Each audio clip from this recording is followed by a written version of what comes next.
Bismillahirrahmanirrahim. Değerli basın mensupları ve ekran başında bizi izleyen kıymetli vatandaşlarımız, sizleri sevgiyle, muhabbetle selamlıyorum.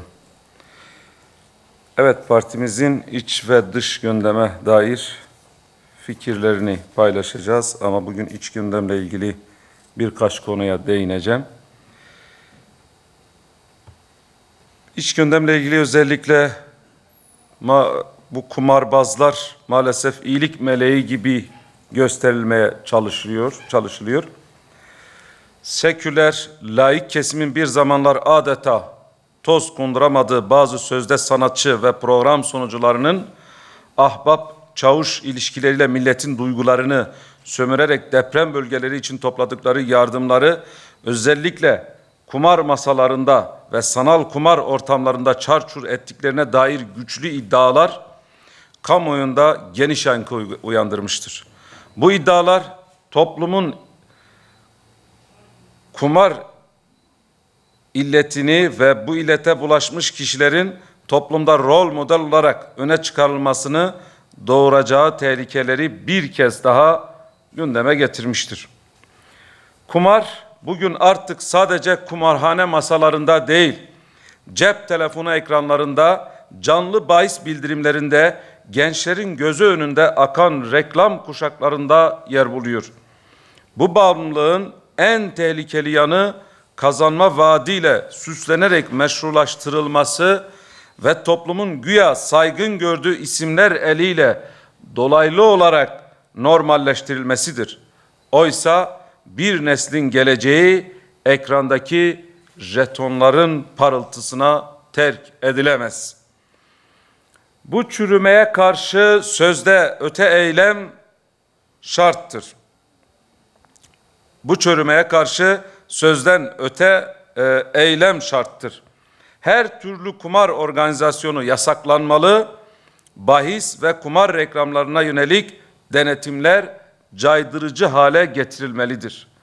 Dijital bahis platformlarının reklam ve sponsorluk yoluyla gençlere ulaşması engellenmelidir.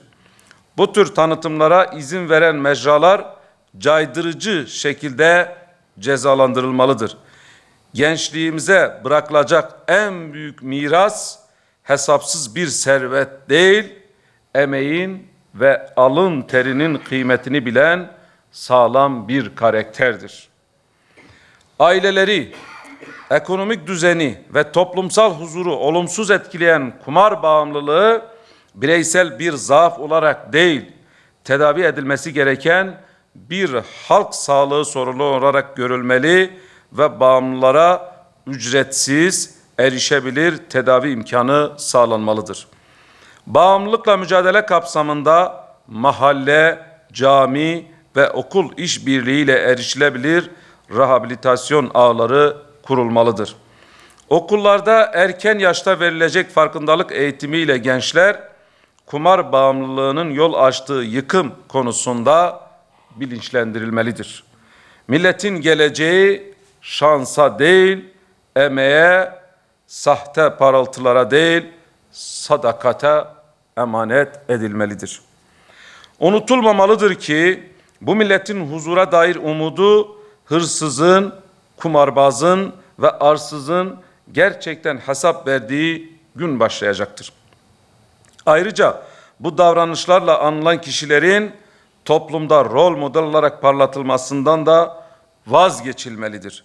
Kumar alışkanlığıyla gündeme gelen kişilerin iyilik meleği gibi sunulması toplumun değer dünyasını aşındırmakta ve gençlere yanlış örnekler sunmaktadır.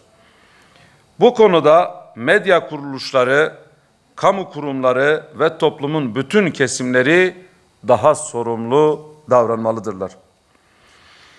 Diğer bir konu biliyorsunuz Sayın Cumhurbaşkanı 2026 ve 2035 arası yılları nüfus ve aile ve nüfus 10 yılı ilan etti. Aile kurumunun zayıflaması, nüfusun erimesi, evliliklerin azalıp boşanmaların artması gibi sorunlar dikkate alınarak 2026-2035 dönemi Cumhurbaşkanlığı genelgesiyle aile ve nüfus 10 yılı ilan edildi.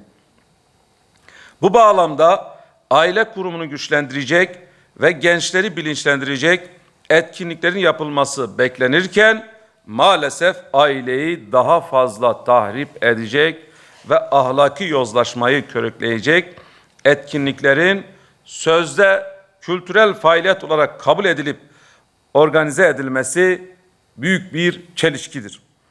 Kültür bir toplumun geçmişinden bugüne biriktirdiği tüm değerlerdir.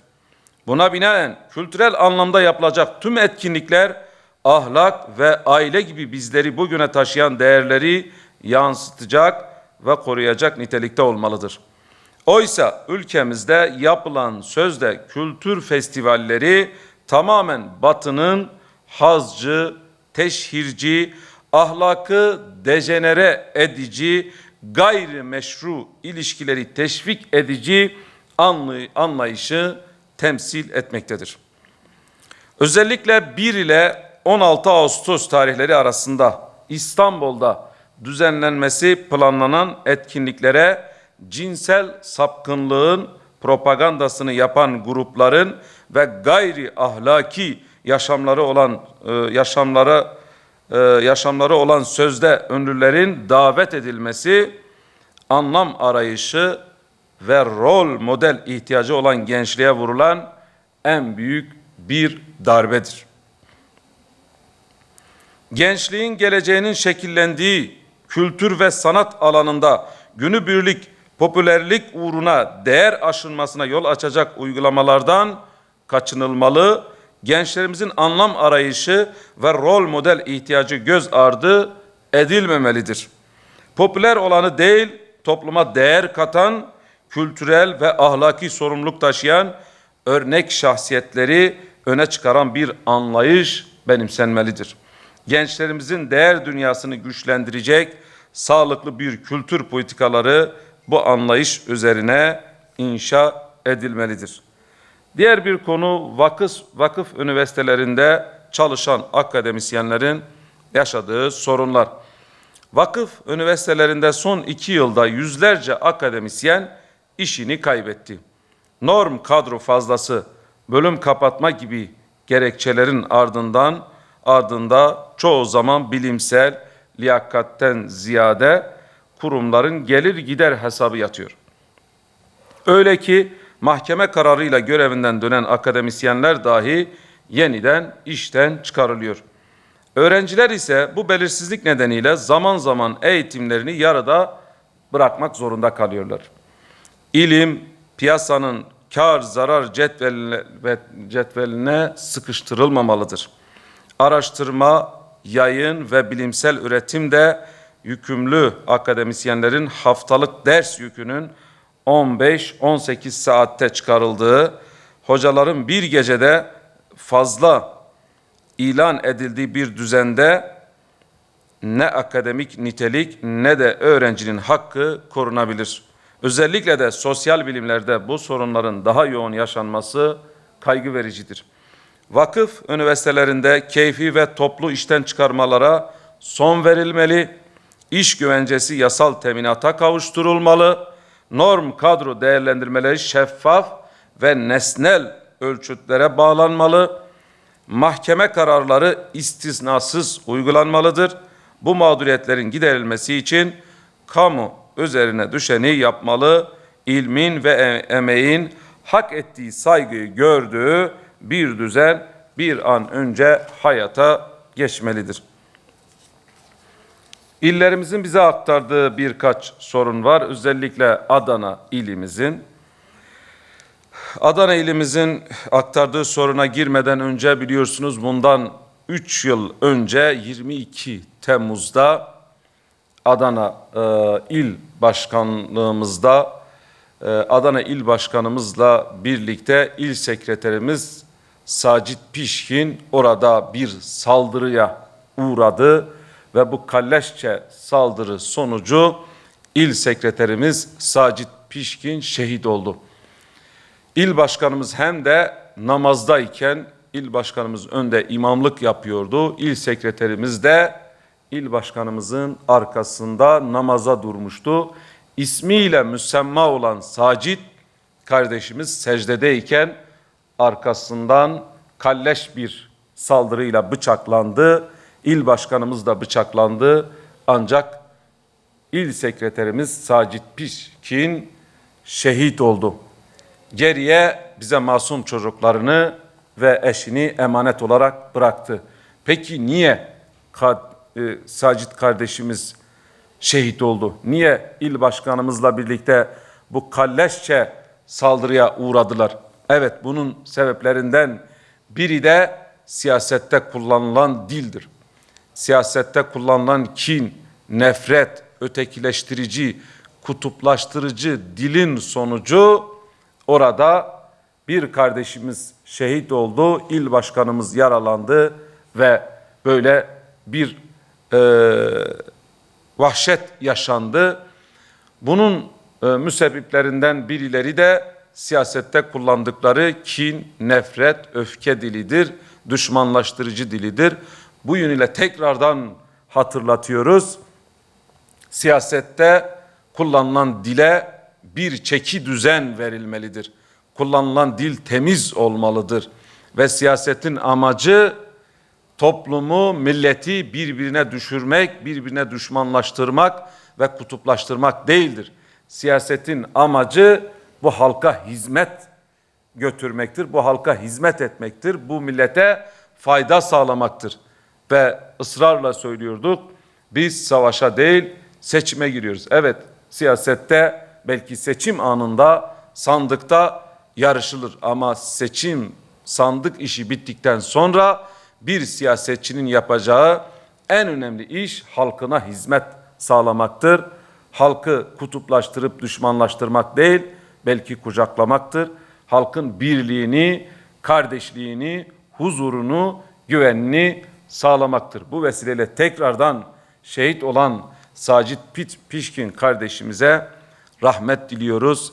Yakınlarına, sevenlerine ve Hüdapar camiasına sabırlar diliyoruz. Tekrardan bu tarz olayların yaşanmaması adına tüm siyasetçilerin de sorumluluk, mesuliyet sahibiyle hareket etmesini diliyoruz. Adana'daki teşkilatımızın bize aktardığı bir sorunu dile getirmek istiyorum. Burada özellikle 2012-2013 yılları arasında Seyhan Belediyesi ve TOKİ, Seyhan, Barbaros ve Bey mahalleleri kentsel dönüşüm ve gelişim projesi kapsamında mahalle sakinleriyle bir anlaşma yapılmış, imzalar atılmış.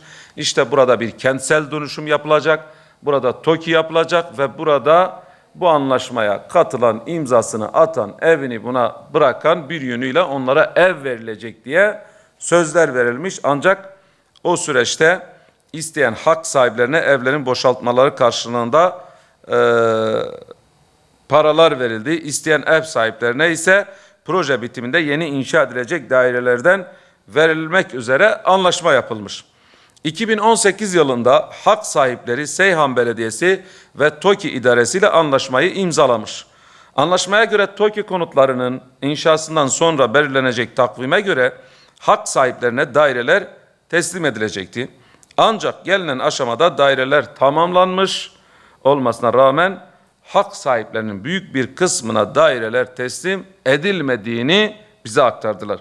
Toplamda 1324 daire birinci ve ikinci etap şeklinde yapılması düşünülen projenin 682 dairelik birinci etap diyor bitmiş.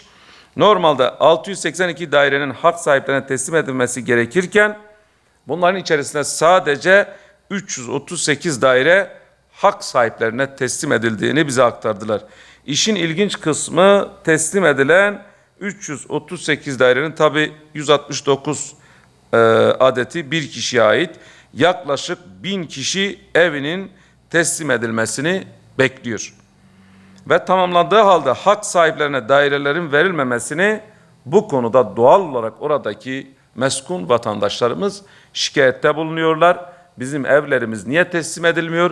Oysa ki daha önce anlaşmıştık diye bu vatandaşlarımız bu sorunlarını bize aktardılar ve vatandaşlarımızın mağduriyeti giderilmeli diyoruz. Barbaros Mahallesi Manisalı Ali Bey Caddesi'ndeki konutların bu problemi bir an önce çözülmelidir diye tekrardan hatırlatıyoruz. Bu hafta yine Elazığ'da ziyaretlerimizi gerçekleştirdik. Özellikle Elazığ'daki Bingöl Dernekler Federasyonu Başkanı ve oradaki derneklerin başkanlarıyla bir araya geldik.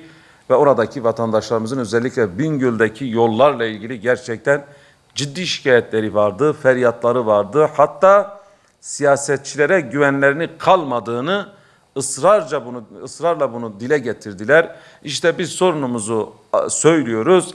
Bir kağıda yazılıyor, bir kenara atılıyor, hiç hatırlanmıyoruz, unutuluyoruz diye buradaki kardeşlerimizin şikayetleri vardı. Oysa ki bir siyasetçi topluma bu imajla, bu profille çıkmamalı.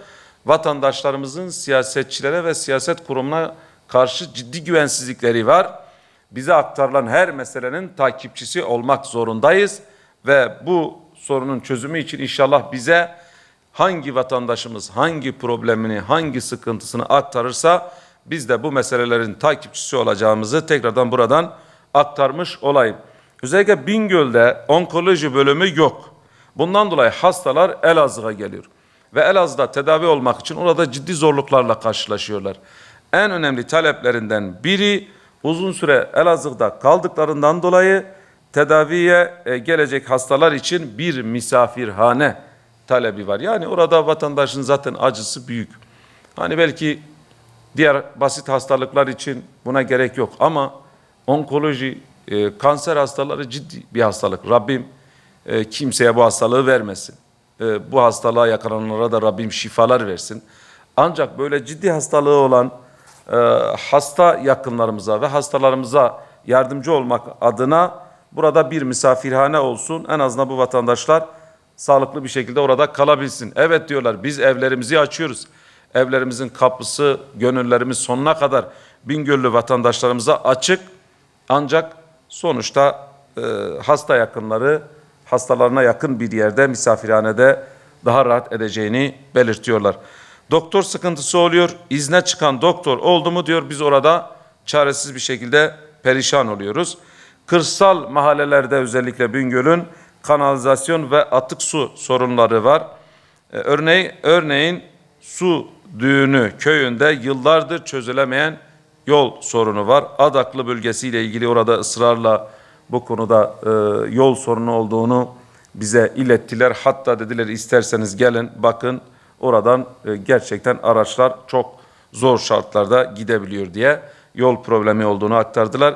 Diğer bir konuda taşıtlarla ilgili özellikle toplu taşıma araçlarının yetersiz olması konusunda vatandaşların şikayetini bize aktardılar.